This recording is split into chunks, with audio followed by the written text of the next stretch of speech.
Xong mất chân Americ rư nè đó tây tiết mơ ở bác cái lấy đi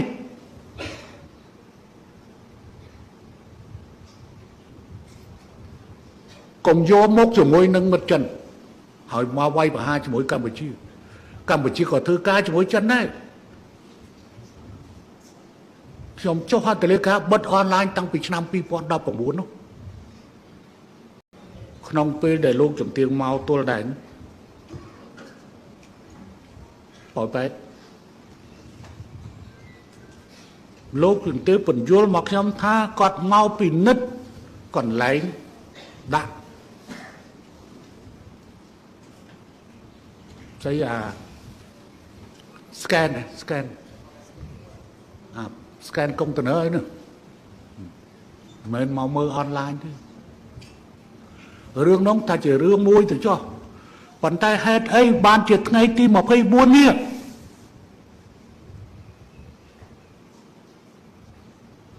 mà lấy mấy bộ bôi phải bơ mà sao mà ngay nhỉ lúc chúng tiêu bay chỉ mau này dây tha và cả thà bật tôi đây là bay phải trang onlineក្នុងពេលដែលព្រំដែនបិទតាំងពីថ្ងៃទី7មិនក៏លោកជំទាវទៅមកប្រកាសបិទថ្ងៃទី24ដើម្បីប្រឆាំងអនឡាញលោកជំទាវតើលោកនេះគេល្ងងដូចលោកជំទាវដែរកម្ពុជាគ្រាន់តែជាជនរងគ្រោះនៃអនឡាញរបស់ថៃតែប៉ុណ្ណោះហេតុអី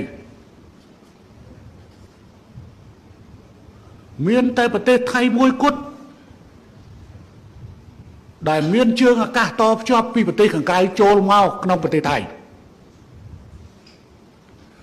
ម៉ាយ៉ាម៉ាឡាវនិងកម្ពុជាគ្មានជើងអាកាស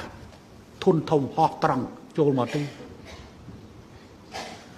អញ្ចឹងអ្នកឆបោកអនឡាញទាំងប្រមាណត្រូវសម្រួលដោយអាញាធរថៃទាំងអស់សំមិត្តចិនអាមេរិកឬអ្នកដទៃទៀតមើលឲ្យច្បាស់កន្លែងនេះ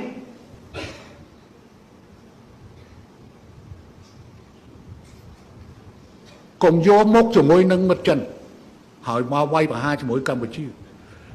ក៏ធ្វើការជាមួយចិនដែរខ្ញុំចុះហត្ថលេខាបិទអនឡាញតាំងពីឆ្នាំ2019នោះ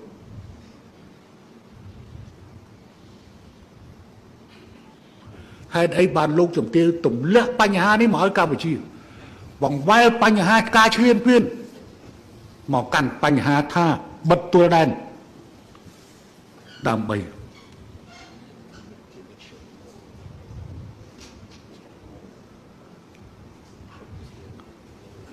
ប្រក្រាបនៅអក្រិតកម្មអនឡាញលោកជំទាវកុំភ្លេចអនឡាញនៅក្នុងព្រំដែនជាមួយនឹងម៉ាយ៉ាម៉ាអ៊ីនធឺណិតនិងភ្លើងចេញពីថៃទៅតាអនឡាញនៅឡាវក៏អ៊ីនធឺណិតទៅពីថៃតា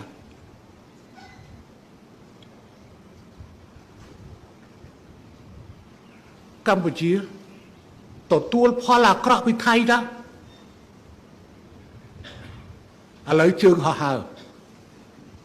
តែមកពីចម្ងាយកម្ពុជាអត់មានជើងហោះហើរមកពីចម្ងាយទេមកឆ្លងកាត់មកបែងចែកនៅនឹង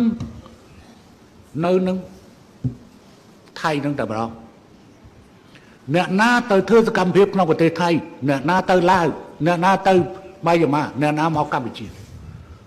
សូមឲ្យបរទេសមើលឲ្យឃើញដើម្បីបង្កើតនៅសហប្រតិបត្តិការខ្ញុំបានដាស់តឿនលោកជំទាវតាមរយៈសារខ្ញុំមួយអបអរសាទរចំពោះការបង្ក្រាបការឆបោកតាមប្រវត្តិអនឡាញរបស់ថៃហើយខ្ញុំបាននិយាយថា